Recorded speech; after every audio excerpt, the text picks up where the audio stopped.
Chapter 4 Henry Has Two Surprises. Jessie whispered, "Keep still." The three children did not say a word. They sat quietly in the boxcar, looking at the bushes. "I wonder if it's a bear," thought Benny. Soon something came out, but it wasn't a bear. It was a dog, which hopped along on three legs, crying softly and holding up a front paw. "It's all right," said Jessie. "If it's only a dog, but I think he is hurt." The dog looked up and saw the children, and then he wagged his tail. "Poor dog," said Jessie. "Are you lost? Come over here and let me look at your paw." The dog hopped over to the boxcar, and the children got out. Jessie looked at the paw and said, "Oh dear, you poor dog, there's a big thorn in your foot." The dog stopped crying and looked at Jessie. "Good dog," said Jessie. "I can help you, but maybe it will hurt." The dog looked up at Jessie and wagged his tail again. "Violet," ordered Jessie, "please wet my handkerchief in the brook." Jessie sat down on the stump and took the dog in her lap. She patted him and gave him a little piece of bread. Then she began to pull the thorn out. It was a long thorn, but the dog did not make any noise. Jessie pulled and pulled, and at last the thorn came out. Violet had the wet handkerchief ready, and Jessie put it around the dog's paw, and he looked up at her and wagged his tail a little. "He wants to say thank you, Jessie," cried Violet. "He is a good dog not to cry." "Yes, he is," agreed Jessie. "Now I had better hold him for a while, so that he will lie down and rest his leg." "We can surprise Henry," remarked Benny. "Now we have a dog." "So we can," said Jessie. "But that was not my surprise. I was going to get a lot of blueberries for supper." "Can't we look for blueberries while you hold the dog?" asked Violet. "Yes, you can," said Jessie. "Look over there by the big trees." And Benny and Violet ran over to look. "Oh, Jessie," cried Benny, "did you ever see so many blueberries? I guess 5 blueberries. No, I guess 10 blueberries." Jessie laughed. "I guess there's more than 5 or 10, Benny," she said. "Get a clean towel and pick them into it." For a while, Jessie watched Benny and Violet picking blueberries. "Most of Benny's blueberries are going into his mouth," she thought with a laugh. "But maybe that's just as well. He won't get so hungry waiting for Henry to come back with the milk." She carried the dog over to the children and sat down beside them, the dog on her lap. With her help, the towel was soon full of blueberries. "I wish we had some dishes," Jessie said. "Then we could have blueberries and milk." "Never mind," said Violet. "When Henry comes, we can eat some blueberries and then take a drink of milk." When Henry came, he had some heavy bundles. He had 4 bottles of milk in a bag, a loaf of brown bread, and also some fine yellow cheese. He looked at the dog. "Where'd you get that fine dog?" he cried. "He came to us," said Benny. "He is a surprise for you." Henry went over to the dog, who wagged his tail. Henry patted him and said, "He ought to be a good watchdog. Why is the handkerchief on his foot?" "He has a big thorn in his foot," answered Violet, and Jessie took it out and put it on the handkerchief. It hurt him, but he did not cry or growl. "His name is Watch," remarked Benny.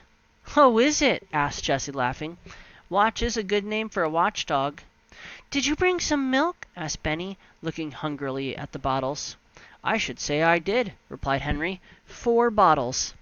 "Poor old Benny," said Jessie. "We'll have dinner now. Or is it supper?" "It must be supper," said Henry, "for soon we'll have to go to bed." "Tomorrow we'll eat 3 times," said Jessie. Now Jessie liked to have things in order, and so she put the laundry bag on some pine needles for a tablecloth. And then she cut the loaf of brown bread into 5 big pieces. The cheese was cut into 4. "Dogs don't like cheese," remarked Benny. The poor little boy was glad too, for he was very hungry. Violet put the 4 bottles of milk on the table, and Jessie put some blueberries and cheese at each place. "Blueberries!" cried Henry. "Jessie, you had 2 surprises for me."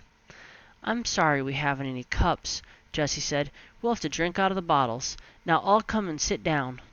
So supper began. "Look, Benny," said Henry.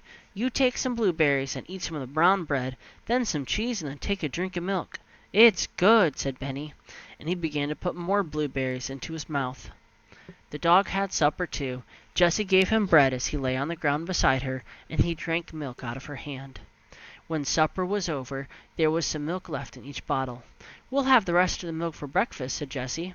"Tonight we're going to sleep on beds. Let's get some pine needles now." Soon the children had a big pile, and Henry jumped into the box-car and Jessie gave him the pine needles. He made 4 beds in one end of the car. "This side is the bedroom," said Jessie. "What will the other side be?" asked Benny. "The other side?" asked Jessie. "Let me think. I guess that will be the sitting room, and maybe some of the time it will be the kitchen." Then she said, "Come now, come and get washed." She took a cake of soap and went down to the brook. "That will be fun, Benny," said Violet. "We'll splash our paws on the brook, just as little brown bear does." She knew that Benny did not like to be washed. The children were all very hot, and so they were glad to splash in the cold water. Benny put cold water in the soap on his face with the others and dried his hands on the towel. "We'll have to have a line to dry the towels on," said Jessie. So she took the strings out of the laundry bag and tied one end into a tree, and the other end of the string she tied to the box car. This made a good clothesline. When she had washed one towel and Violet had washed the other one, they hung both towels on the clothesline. "It looks like home," said Henry. "See the washing?" He laughed. Jessie was thinking. "We ought to get some water to drink before we go to bed," she said. "But what shall we put it in?" "Let's put all the milk into 2 bottles," said Henry. "Then we can fill the other 2 with water." "Good," said Jessie. "You go alone to the fountain, Henry. You can hide if anyone comes along." So Henry went out very quietly, and soon came back with 2 bottles full of cold water. Benny drank a little, but he was almost asleep. The other children helped him into the box car.